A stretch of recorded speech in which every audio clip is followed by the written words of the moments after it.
Sister Catherine Cesnik, often remembered as Sister Kathy, was a young nun and high school teacher in Baltimore. She taught English and drama at Archbishop Keough High School, where she was deeply loved by her students for her compassion and intelligence. On the evening of November 7, 1969, Sister Kathy left her apartment to run some errands. She planned to cash a paycheck, pick up some bakery buns, and buy a gift for her sister's upcoming engagement. However, she never returned home. Her car was later found abandoned near her apartment with the keys missing, mud on the tires, and leaves scattered inside. There were no signs of a struggle.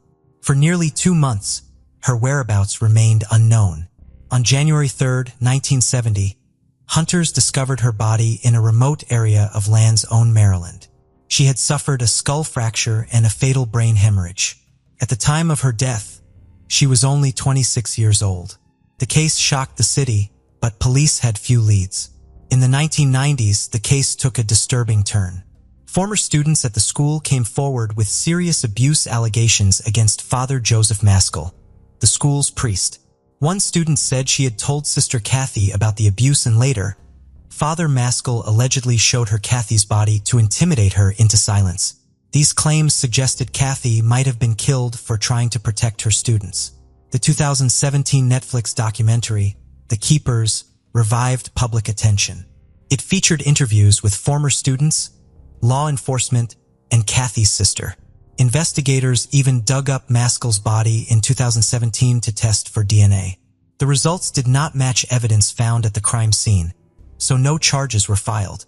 To this day, Sister Catherine Cesnik's death remains unsolved. The case is still open, and many believe it is a tragic example of abuse, silence, and cover-up. Decades later, the question still stands. Who killed Sister Kathy? And who has kept the truth hidden for so long? Between 1971 and 1973, Rochester, New York was shaken by a disturbing pattern of child killings. 3 young girls were abducted, sexually assaulted, and killed. What set these crimes apart was a chilling pattern. Each girl had first and last names starting with the same letter, and each body was found in a town that began with the same letter as their names. These eerie similarities gave rise to the name Alphabet Killings. The first case was that of 10-year-old Carmen Colon. She disappeared in November 1971 while running an errand for her grandmother. Her body was found near a highway in Churchville, roughly 15 miles from where she was last seen. She had been sexually assaulted and strangled. The second victim, Wanda Wachovic, was 11 years old. In April 1973, she vanished on her way from a grocery store. Her body was discovered the next day in Webster. Like Carmen, she had been sexually assaulted and strangled. The final known victim was 11-year-old Michelle Maenza. In November 1973, she went missing while walking home from school. 2 days later, her body was found in Macedon. She had also been sexually assaulted and strangled. Each of the girls came from a poor or working-class family. All were alone when abducted. The pattern in their names and the dump sites made many believe that the killer had a specific message or ritual. This led investigators to suspect the serial killer with a need for power, planning, and symbolic control. Several suspects were considered over the years. Kenneth Bianchi, one of the infamous hillside stranglers, was questioned but eventually cleared. Joseph Nassau, a California serial killer known for targeting women with matching initials, was also considered but never linked by evidence. Despite public attention in modern forensic advances, no arrests have ever been made. The strange name pattern has kept the case alive in the public's imagination. In August 1972, 16-year-old Jeannette DePalma left her home in Springfield Township, New Jersey, saying she was heading to a friend's house by train. She never arrived. When she failed to return home, her family reported her missing the next day. That call began one of New Jersey's most haunting cold cases. 6 weeks later, a dog returned home carrying a decomposed human forearm. Police traced the remains to the top of a cliff inside Hud-Ale Quarry, a site known by locals as the Devil's Teeth. Jeanette's body was found face down in a wooden area. There was no visible signs of blunt trauma, but the coroner suspected strangulation. Strangely, An abnormally high level of lead was found in her body, though no one could say why. The scene quickly became the subject of rumors. Some reports claimed her body was placed in a coffin-shaped outline made of sticks. Others said there were crosses, pentagons, and even animal sacrifices nearby. Local pastors called it possible satanic cult activity. However, when crime scene photos were reviewed, none of these objects were visible. Police denied any signs of ritual activity. Jeannette's case file was said to have been lost during Hurricane Floyd, but parts were later recovered. Books like Death on the Devil's Teeth and the Weird New Jersey magazine brought new theories, including possible suspects in a cover-up. Still, no official conclusion was reached. A group called Justice for Jeannette DePalma continues to push for answers. They want her case declared a homicide, her body dug up, and new DNA testing done. Serial killer Richard Cunningham once offered to discuss her case, but investigators ruled him out based on time and location. To this day, no one knows what really happened to Jeannette DePalma. From 1986 to 1989, Virginia's Colonial Parkway became the backdrop for a chilling series of killings. This 22-mile scenic route, which connects Jamestown, Williamsburg, and Yorktown, is known for its natural beauty and historical landmarks. But during those years, it was overshadowed by fear and death. The first victims were Kathleen Thomas and Rebecca Dowski. Kathleen was 27 years old and Rebecca was 21. Their bodies were found in Kathleen's car at a quiet overlook. They had been bound with rope, strangled, and had their throats cut. The car was soaked in diesel fuel, possibly in an attempt to destroy evidence. In 1987, David Knobling, age 20, and 14-year-old Robin Edwards were found shot near the James River. Their vehicle had been left nearby, with personal items still inside. Robin had also been sexually assaulted. In 1988, Cassandra Haley and Richard Call went missing after a college event.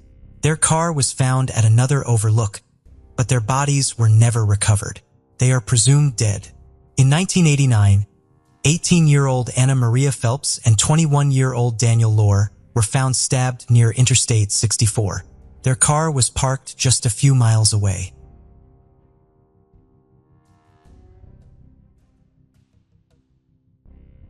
Although the location was slightly outside the parkway, investigators believed the killing was connected.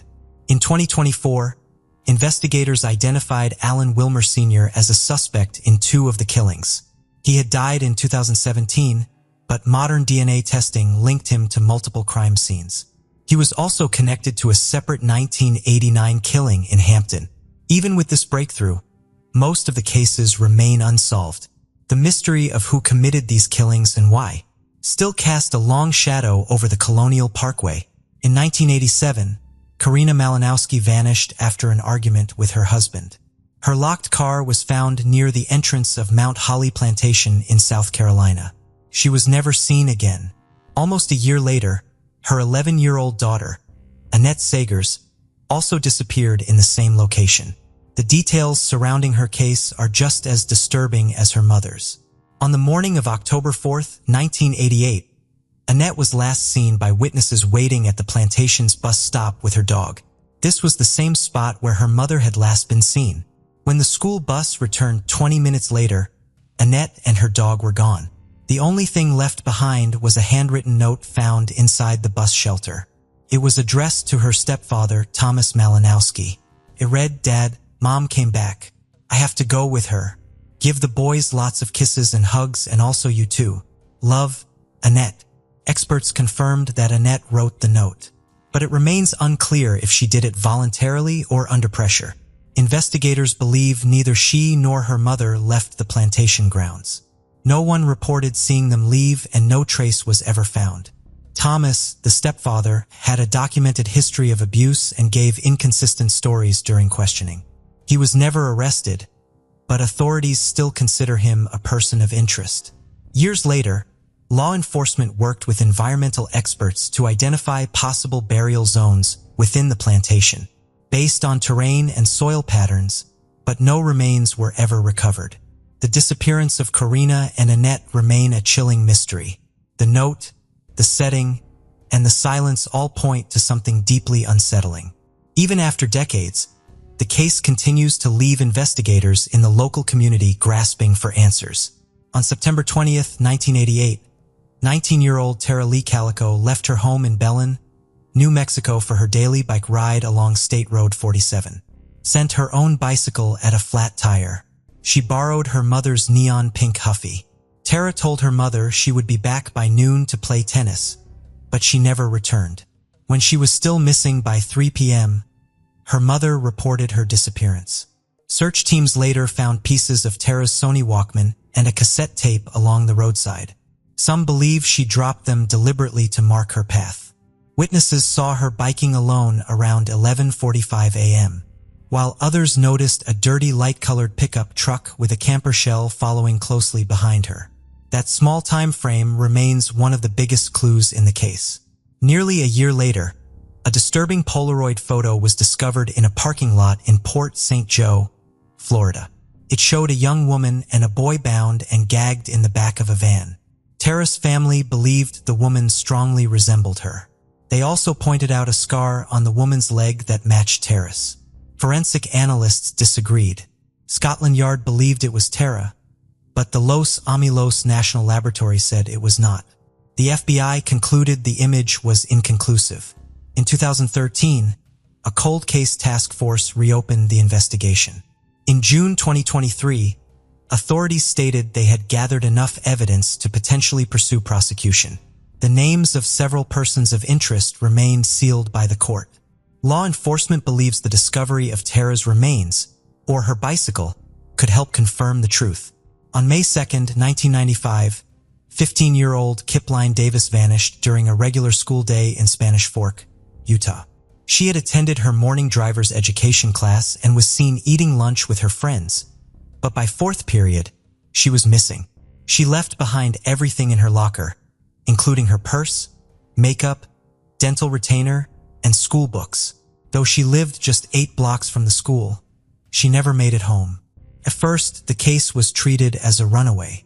That theory quickly faded as foul play became more likely. Several of her classmates were investigated, including Timmy Brent Olson, Christopher Jepson, David Leifson, Scott Brunson, and Gary Blackmore. They claimed they were hanging stage lights that day, but their story clashed with accounts from choir students using the auditorium at the same time. Years later, Timmy Brent Olson pled guilty to manslaughter and obstruction of justice. He admitted to helping conceal Kiplin's body after a friend allegedly struck her with a rock. However, he refused to name the attacker or reveal where the body was hidden. Rumors still linger in Spanish Fort Canyon. Some claim Olson once admitted to burying Kiplin beneath nearby train tracks. Others recall him saying the body was later moved to a canyon grave. Despite several convictions for perjury, Kiplin's remains were never found. Between 2001 and 2018, more than 50 women were found killed in Chicago under similar chilling circumstances. Most of the victims were black women between the ages of 18 and 58. Many had histories of sex work or substance abuse. Nearly all were strangled or suffocated, partially or fully naked, and abandoned in alleyways, abandoned buildings, dumpsters, parks, or snowdrifts. The repeated pattern raised serious fears that a serial killer might be behind the cases. In 2018, a nonprofit organization that uses data to find serial patterns flagged this disturbing trend. That same year, Chicago police partnered with the FBI to launch a review task force. However, despite the shared characteristics, the Chicago Police Department stated there was no clear evidence linking all the killings to a single suspect. Public attention grew after the release of The Hunt for the Chicago Strangler, a documentary series that aired in 2021 on Discovery+. It highlighted how racial bias and lack of media coverage allowed these killings to go largely unnoticed. Most of the killings took place in South and West Side neighborhoods, areas often underserved by law enforcement. So far, only one of the cases has led to an arrest. In 2020, a suspect was charged with the killing of Diamond Turner. No other cases have been solved or linked together. The thought that someone could have killed this many women over nearly 2 decades without consequences remains one of the most disturbing unsolved mysteries in modern American crime history. In March 2000, 23-year-old Leah Toby Roberts left Durham, North Carolina, without telling anyone where she was going. She had recently suffered a series of personal losses, including the deaths of both parents in a serious car accident. Inspired by the writings of Jack Kerouac, she set off on a solo road trip toward the Pacific Northwest, leaving behind a note for her roommate.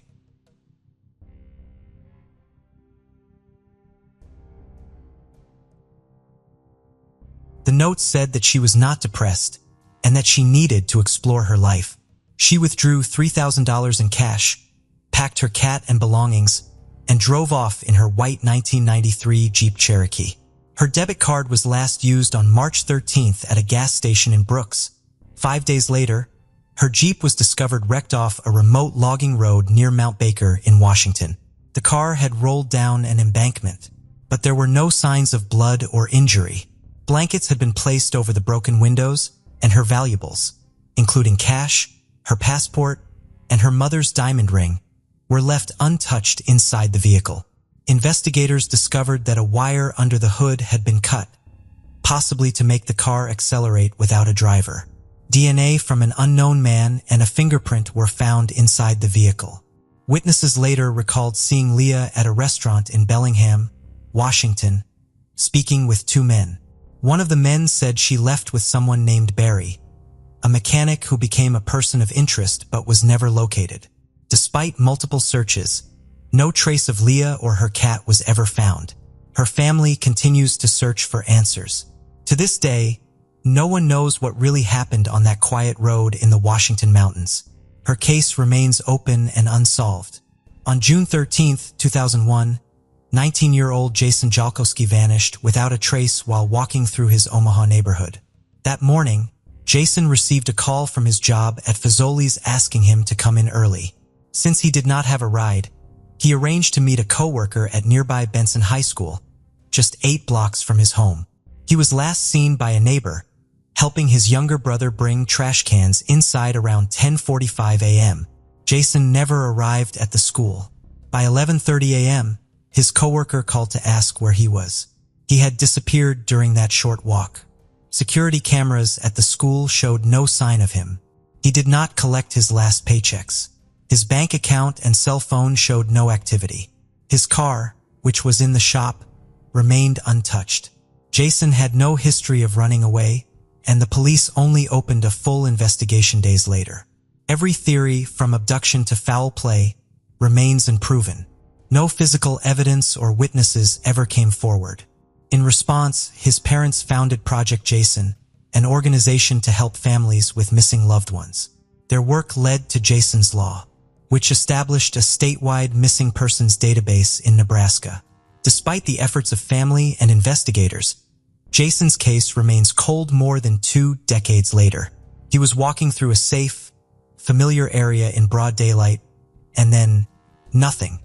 His sudden disappearance remains one of the most chilling and unexpected cases in the state's history. Dr. Sneha and Phillip was a 31-year-old physician who lived with her husband in Battery Park City, just 2 blocks from the World Trade Center. On September 10, 2001, she stayed home while her husband worked. That evening, she was seen on a department store camera, buying clothes and personal items. These purchases and the security footage are the last confirmed records of her. Her husband returned home that night to find she was not there. He assumed she was staying with friends. The next morning, during the 9/11 attacks, he searched frantically for her across the city. When he finally got into their apartment, he found it undisturbed.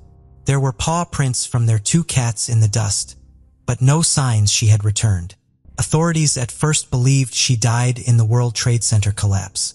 Her name was added to the list of victims, but it was removed in 2004 due to a lack of evidence. Her family fought this decision. In 2008, a New York court officially recognized her as one of the 9/11 victims. However, police records raised other theories. Sneha had recently faced personal and legal issues. Investigators suggested she may have gone missing for unrelated reasons or met with foul play. A woman matching her build was seen entering her building at 8:43 a.m. on September 11th, but the footage is unclear. No remains or confirmed evidence have ever surfaced. Her case remains one of the most haunting unsolved mysteries of 9 to 11. In Naples, Florida, two men vanished just 3 months apart. Both were last seen with the same police officer. In October 2003, 23-year-old Felipe Santos, an undocumented immigrant from Mexico, was involved in a minor car crash on his way to work. Deputy Stephen Culkins responded and arrested Felipe for driving without a license. But Felipe never arrived at the county jail. Culkins claimed he dropped him off at a nearby Circle K gas station. That was the last time anyone ever saw Felipe. His family called jails and hospitals, but there was no record of his arrest or booking. Then, in January 2004, 27-year-old Terrence Williams disappeared. He was a father of 4 who had recently moved to Florida. A funeral home employee at a local cemetery saw Culkins pull Terrence over and put him in the back of his patrol car. The deputy later claimed he had car trouble and was dropped off at Circle K, just like Felipe. But Terrence's car was found towed from the cemetery and his keys were left inside. Again, no arrests, no paperwork, no booking. Both cases pointed to Deputy Culkins. His stories changed, details did not match records, and he eventually stopped cooperating. He was fired for giving false information and failing to follow procedures. Still, no charges were ever filed. Actor Tyler Perry offered a large reward for information, and civil rights attorney Ben Crump filed a wrongful death lawsuit. The case was dismissed due to a lack of evidence. Felipe has since been declared legally dead. Terrence remains missing. After 2 decades, the family still have no answers. What happened in the back of that patrol car remains one of the most disturbing and unsolved mysteries in modern Florida history.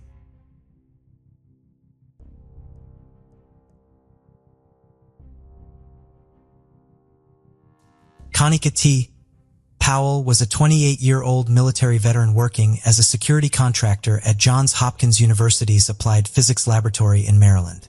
Her job involved sensitive national security projects, and she had top-secret clearance. On August 23, 2008, a strange man knocked on her apartment door and claimed he was from the FBI.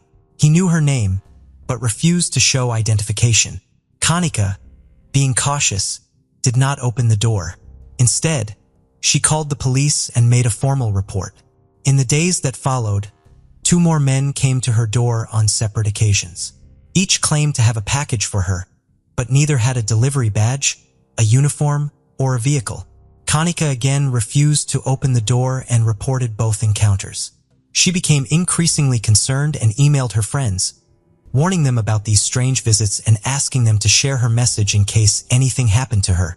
On August 28th, around lunchtime, Kaneka was ambushed outside her apartment. A neighbor heard her scream, followed by several gunshots. She had been shot multiple times, and her wallet and keys were left beside her. Nothing was stolen. Police ruled out robbery and believed the attack was targeted. Kaneka survived long enough to be rushed to the hospital, but died the next day. No one has been arrested. No weapon was found. The identity of the men who visited her remains unknown. Because of her classified job and the strange behavior of the men who approached her, some believe her death could be linked to her work. Others believe she was stalked and set up. Her killing remains unsolved, and her family is still searching for answers. In June 2014, Derek and Maria Baratis bought a beautiful 6-bedroom house at 657 Boulevard in Westfield, New Jersey. But just days after closing the sale, a letter arrived. It was addressed to the quote-unquote new owner and came from someone who called themselves the Watcher. This person claimed their family had been watching the house for generations and said they were now waiting for quote-unquote young blood to move in. More letters followed. They described the broadest children in alarming detail, including their nicknames, ages, and routines. The letters questioned who would sleep in which rooms and whether the children would be safe. And the threats felt personal. The family became terrified. Despite spending a lot of money on the house, they never moved in. The Broadises reported the letters to police and even hired private detectives. Several neighbors were investigated. The previous owners admitted they had also received one letter before moving out, but nothing ever came of it. No clear suspect was found, and no one was ever arrested. In 2018, A detailed article in New York Magazine brought public attention to the case. In 2022, Netflix released a dramatized series called The Watcher. Based illusory on the events, the show changed names and added fiction, but the fear behind the story was very real. The house was eventually sold in 2019 at a financial loss. No new letters have been reported since. Still, the case remains open. No one knows who the Watcher is, why they targeted the house, or if they are still watching. On November 3, 2018, 40-year-old Tamla Horsford attended an adult slumber party in Cumming, Georgia. The gathering was meant to celebrate one of the women's birthdays. All guests were women, and Tamla was the only black woman in attendance. She arrived late and brought breakfast items for her family, showing that she planned to return home early. The evening included food, games, alcohol, and Tamla occasionally stepping outside to smoke. Around 1:47 a.m., the last known person to speak to her saw her heading out to the deck for a final cigarette. Surveillance footage showed the back door opening and closing between 1:47 and 1:57 a.m. After that, there were no more signs of movement. By 8:30 a.m., Tamla was found face down in the backyard, still in her pajamas. Her wrist was injured, and there were cuts and bruises visible on her body.